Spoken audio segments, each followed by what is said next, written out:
नमस्कार मित्रांनो, आज नागपंचमीच्या सर्वांना फार फार शुभेच्छा आमच्या चॅनलकडनं आणि आमच्याकडनं. आणि आज बनवली जाते मस्त पैकी बटाटा भजे, कांदा भजे बनवली जाते मस्त पैकी.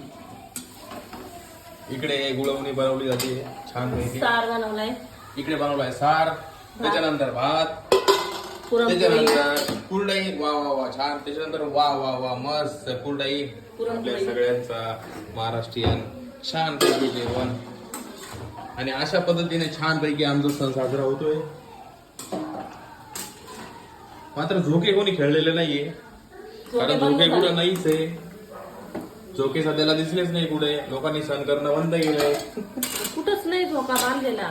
लोक आता बिझी झाले त्यांच्या कामांमध्ये. पंचमी असल्यावर 8-8 दिवस आधीच झोके बांधून झोके खेळायचे. पहिले ते जुनं असायचं, परंतु आता काही नाहीये तसं. आम्ही आमच्या तिकडे काय करत नाही, लग्नासाठी सगळ्या पोरी साऱ्या वेळेला